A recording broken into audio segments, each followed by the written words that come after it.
Éric Sansoni, bonjour. Bonjour. Vous êtes le directeur France d'Amen. Donc Amen est une société créée en 1999 qui propose des solutions de visibilité sur Internet, principalement pour PME TPE, un des pionniers de la démocratisation d'accessibilité au nom de domaine. Quels sont les services que vous proposez plus concrètement ?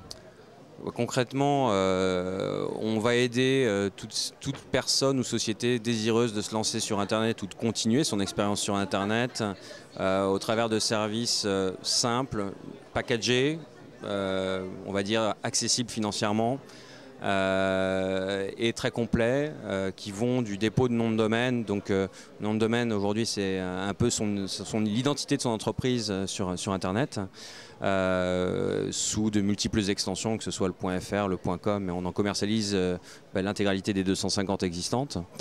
Aux solutions d'hébergement, puisqu'on ne va pas orienter un client de la même manière en fonction du projet qu'il a et des besoins qu'il va avoir pour développer son entreprise. On va aussi pouvoir l'accompagner et faire en sorte qu'il évolue dans ses formules d'hébergement pour que son infrastructure soit toujours en phase avec l'évolution de son business.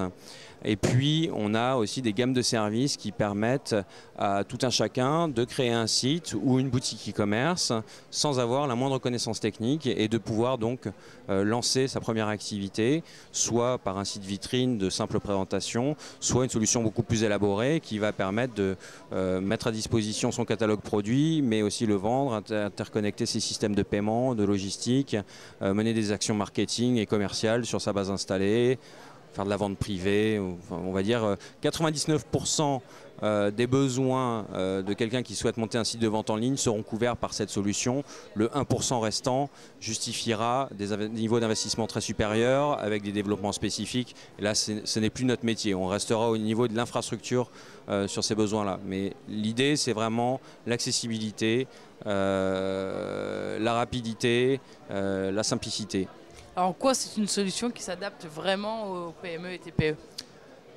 Aujourd'hui, une TPE, quel que soit le porteur de projet, aujourd'hui, une présence sur Internet est inévitable. Alors, les réseaux sociaux n'ont pas nécessairement changé la donne. On a tendance à penser généralement que un Facebook, par exemple, peut remplacer un site Internet. C'est totalement faux. Ce sont des choses qui sont totalement complémentaires. Déjà le mode de communication n'est pas le même, le ton abordé n'est pas le même non plus, et surtout les réseaux sociaux sont une formidable source de trafic vers un dispositif et qui doit lui être le reflet de l'image de marque et de l'entreprise sur Internet. Donc il y a cette complémentarité des réseaux sociaux en service à valeur ajoutée pour les TPE, petites PME, c'est pas non plus se lancer, mais c'est aussi pour nous cette capacité à le faire évoluer et à lui apporter une couche de conseil par rapport au projet qu'il va avoir. Alors attention, on n'est pas une entreprise qui va faire beaucoup de one-to-one. En France, on a plus de 100 000 clients. Donc on favorise bien évidemment la communication de type électronique, mais néanmoins nos équipes sont formées pour justement essayer d'analyser le besoin du client et d'apporter la solution la plus adaptée. Et au milieu de parcours, en fonction de l'évolution du site notamment, on va pouvoir les orienter vers une autre solution qui sera peut-être plus adaptée. Alors en tant que spécialiste du web, je vais vous demander quelques conseils, quelques astuces pour les TPE, PME qui se lancent sur Internet. On va partir vraiment de la base, à savoir les noms de domaine.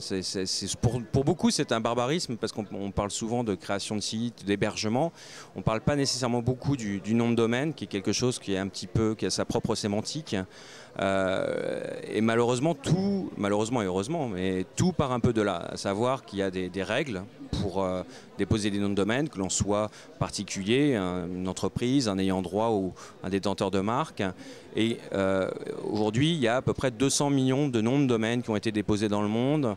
On est à 90 à 100 millions de .com, donc vous voyez que pour trouver un .com disponible, ça devient très très difficile. On a le .fr qui a franchi la barre des 2 millions. Le .eu aussi s'est plutôt bien développé.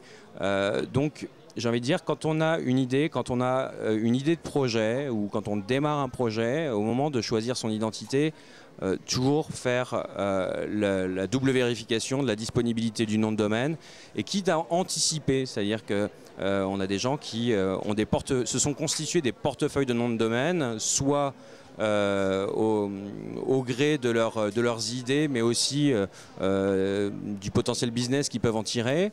Et je dirais qu'un porteur de projet aujourd'hui se doit vraiment de faire cette réservation de nom de domaine bien en amont de son projet. Et un autre point aussi qui est très important, on identifie souvent le nom de domaine à la marque. Ce sont vraiment deux choses différentes. Donc si on souhaite protéger sa marque, ce n'est pas parce qu'on a le nom de domaine, ça ne suffira pas. Il faut aussi se précipiter à l'INPI pour déposer sa marque, qui donnera, selon l'extension, quelques droits d'accès supplémentaires. Mais voilà, en amont du projet, et bien dissocier le nom de domaine de la marque qui vont requérir des procédures différentes pour les protéger. Très bien, Eric Sansoni, je vous remercie pour ces conseils avisés. Merci. Je rappelle que vous êtes le directeur Force Damen. À très bientôt. Merci, à bientôt.